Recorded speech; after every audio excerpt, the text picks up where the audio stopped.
నమస్తే రమగారు. నమస్తే జయ. రమగారు, ఇప్పటి వరకు మీరు చెప్పని ఒక డిఫరెంట్ స్టోరీ కావాలండి. వాస్తవానికి దగ్గరగా ఉండేలాగా. కథ అంటేనే కల్పన కదా, మన ఊహ. కానీ అలా కాకుండా వాస్తవానికి దగ్గరగా ఉండేలాగా అలాంటి స్టోరీస్ ఉన్నాయా? అడగటమే పాపం మిమ్మల్ని. జీవిత సత్యాలు. ఒక మనిషి మరణిస్తే అతని దేహాన్ని వదిలిపెట్టి ఆత్మ బయటకు వచ్చింది. అతన్ని తీసుకెళ్ళటానికి యమధర్మరాజు వచ్చాడు. చేతిలో ఒక పెట్టు ఉంది ఆయన చేతిలో. వచ్చి, నాయన నీ సమయం అయిపోయింది, నువ్వు మరణించావు, పద మనం వెళ్దామన్నాడు. అనేసరికి మనిషి చాలా దుఃఖపడ్డాడు. అయ్యో, చాలా ఆశలు ఉన్నాయి జీవితం మీద, చాలా కోరికలు ఉన్నాయి, అప్పుడే నా సమయం అయిపోయిందా నాయన అని దేవుణ్ణి అడిగాడు. యమధర్మరాజు అన్నాడు, అయిపోయింది నాయన, సమయం ఎంత మటుకుందో, నీకు ఆశ, నీ కోరిక, నీ ఉద్దేశం, నీ అభిప్రాయం అవసరం లేదు. ఇక్కడ నీకున్నది అలా సమయం, అది అయిపోతే వెళ్ళిపోవటమే. అది అయిపోయింది, నేను తీసుకెళ్ళటానికి వచ్చాను, పద అన్నాడు. ఆ చేతిలో పెట్టేమిటి స్వామి, నా కోసమైనా తెచ్చారు అన్నాడు. అవునన్నాడు ఆయన. ఏది నా కోసం తెచ్చిన పెట్టెలో ఏమున్నాయి అని అడిగాడు. ఏమున్నాయి స్వామి? నీకు సంబంధించినవి ఉన్నాయి నాయన అని చెప్పాడు యమధర్మరాజు. అయితే నా ఆస్తి, నా భూములు, వాటికి సంబంధించిన పత్రాలు అవి ఉన్నాయా అన్నాడు. అవన్నీ భూమికి సంబంధించినవి నాయన, అవి ఇక్కడే ఉంటాయి. నీ ఆస్తులు, నువ్వు సంపాదించినవి, నీ పత్రాలు అవన్నీ ఇక్కడివే, ఈ లోకంలోనే ఉండిపోతాయి. అయ్యో, అయితే నా ప్రజ్ఞ, నా తెలివితేటలు అవి ఉన్నాయా ఆ పెట్టెలో అన్నాడు. నీ ప్రజ్ఞ, నీ తెలివితేటలు, నీ తలుగు ప్రతిభ అవన్నీ కూడా ఆ సమయానికి సంబంధించినవి, కాలానివి. అవి సిచ్యువేషనల్గా. నువ్వు ఒక ఇంట్లో పుట్టావు, ఆ ఇంట్లో ఉన్న వాళ్ళు చాలా తెలివిగలవాళ్ళు, వాళ్ళ తెలివి నీకు వస్తుంది, అది ఆ సమయంది, అది కూడా ఇక్కడే ఉండిపోతుంది. అయితే మరి ఇందులో నా జ్ఞాపకాలు ఉన్నాయా స్వామి? నీ జ్ఞాపకాలు కాలానివి నాయన, అవి కాలగర్భంలో కలిసిపోతాయి. అయితే నా స్నేహితులు ఉన్నారా ఇందులో? నీ స్నేహితులు ఏముంటారు, వాళ్ళు కొంత మటుకే నీతో వస్తారు, వాళ్ళు వచ్చే సమయం అయిపోయింది, నువ్వు సమయం దాటేసావు కదా, వాళ్ళు అక్కడే ఆగిపోయారు. అయితే నా భార్య, నా బిడ్డలు, నా తండ్రులు వాళ్ళంతా ఉన్నారా ఆ పెట్టెలో? ఆయన అన్నాడు, వాళ్ళంతా ఒక నాటకంలో నీతో పాటు ఉన్న సహపాత్రధారులు. నాటకం అయిపోయింది, వాళ్ళ దారిని వాళ్ళది, నీ దారి నీది. అయితే నా శరీరం ఉందా స్వామి అన్నాడు. నీ శరీరం ధూళికి చెందింది, ధూళితో తయారైంది, అది దుమ్ములో మట్టిలో కలిసిపోతుంది. అతను ఆశ్చర్యపోయాడు. అయితే ఇందులో ఏముంది, నాకు ఇవ్వండి అని ఆ పెట్టె లాక్కున్నాడు. పెట్టె తెరిచాడు. పెట్టె ఖాళీ, అందులో ఏం లేదు.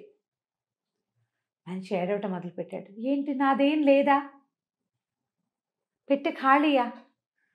నా జ్ఞాపకాలు నావి కాదు, నా ప్రతిభ, నా ప్రజ్ఞ నావి కాదు, నా భార్యా బిడ్డలు వాళ్ళు నా వాళ్ళు కాదు, నా స్నేహితులు వాళ్ళు నా వాళ్ళు కాదు, నా భూమి, నా పత్రాలు, నేనెంతో ఆర్జించాను, అదంతా నాది కాదు, ఆఖరికి నా శరీరం అది నాది కాదా? ఈ పెట్టెలో ఏం లేదే, ఏమిటి నాది, ఏది అని అడిగాడు. నువ్వు బతికిన కాలమే నీది, దాన్ని సొంతం చేసుకో, అప్పుడు నువ్వు చేసిన మంచి చెడు మాత్రమే నీవి. నువ్వు తిన్నది, తాగింది, అనుభవించింది ఏదీ లేదు, మంచి లేదా చెడు, వాటిని ఆలోచించుకొని నువ్వు ప్రవర్తించాలి. నువ్వు బతికిన కాలము మాత్రం దాంట్లో నువ్వు చేసిన మంచి చెడులని మాత్రమే నువ్వు తీసుకొస్తావు. శరీరము, భార్య పిల్లలు, స్నేహితులు, డబ్బు, నీకున్న పేరు ప్రఖ్యాతులు ఏవి నీవి కాదు, అవి ఏవి నీతో పాటు రావు. నువ్వు సంపాదించింది మొత్తం వెనకాలే ఉంటుంది. నువ్వు చేసిన మంచి నీతో వస్తుంది, చెడు అది కూడా నీతోటే వస్తుంది. చెడు వల్లే నువ్వు ఎక్కడ పుడతావు, ఎలా పుడతావు, ఎంత దౌర్భాగ్యమైన పుటకొస్తుంది నిర్ణయింపబడుతుంది. మంచి వల్లే నీకెంత మంచి జీవితం భావి రాబోతోందో నిర్ణయిస్తుంది. అది తప్ప నువ్వు ఏమీ తెచ్చుకోలేవు అని చెప్పాడు. మనుషులు తెలుసుకోవాల్సిన జీవిత సత్యాలు ఇవి. జీవితానికి అతి దగ్గర కథ.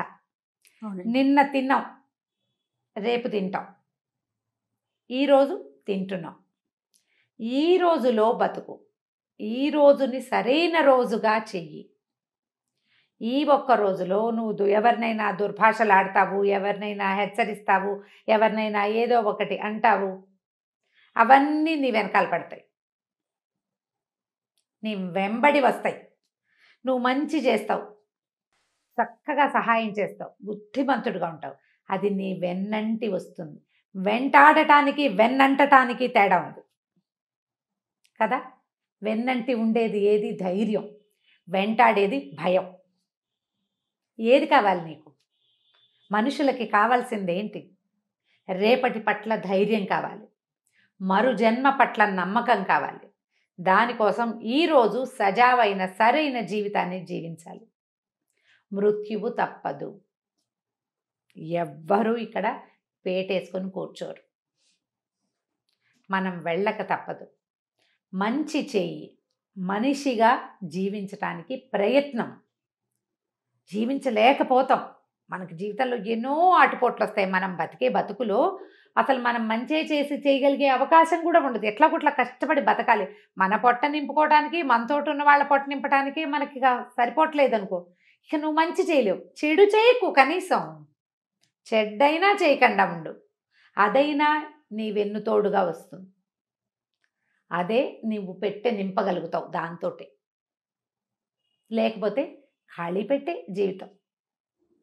ఖాళీ పెట్టెల్ని చేసుకోవద్దు. మానవ జీవితం అత్యంత దుర్లభమైనది. మనలాగానే ఎన్నో లక్షల జీవరాశులు ఉన్నాయి ప్రపంచంలో. మనిషి ఒక్కడికే భగవంతుడు బుద్ధి, జ్ఞానము, హృదయము, మనసు, ఆత్మ ఇన్ని పెట్టాడు. వీటన్నిటినీ సాటిస్ఫై చేయాలి, సరి అయిన మార్గానికి తీసుకెళ్ళాలి. ఇది ప్రతి వాడు ప్రతి క్షణము గుర్తు చేసుకోవాలి. ఈ పని చేయటం వల్ల నా వెనకాల వస్తుందా, నా వెంటపడొస్తుందా, వెన్నంటి వస్తుందా ఇది అని ఆలోచించి పనిచేస్తే అప్పుడు మనం సరైన పని చేయగలుగుతాం. దానివల్ల మనం వదిలిపోయిన మన జ్ఞాపకాలు గుబాళింపుల్లాగా, సౌరభాల్లాగా భూమి మీద ఉంటాయి. లేకపోతే దుర్గంధంలాగా ఉంటుంది.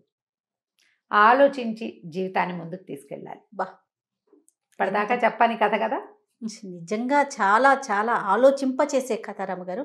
సరిగ్గా ఆలోచించాలి. నిజానికి సీరియస్ మ్యాటర్. కానీ ఇది మనం ప్రతి వాళ్ళు తెలుసుకోవాలి. ఏదో ఒక సందర్భంలో నీకు నువ్వు చెప్పుకోవాలి. ఎంతసేపు ఎవరైనా బోధిస్తారా జయ? ఎవరు బోధిస్తారు? ఎవరైనా బోధిస్తే మనకు నచ్చుతుంది. అయ్యో అన్నం సరిగా తినండి, వేళకి తినండి అంటే నువ్వు ఒక మాకు చెప్తావా అని ఏడుస్తున్నారు.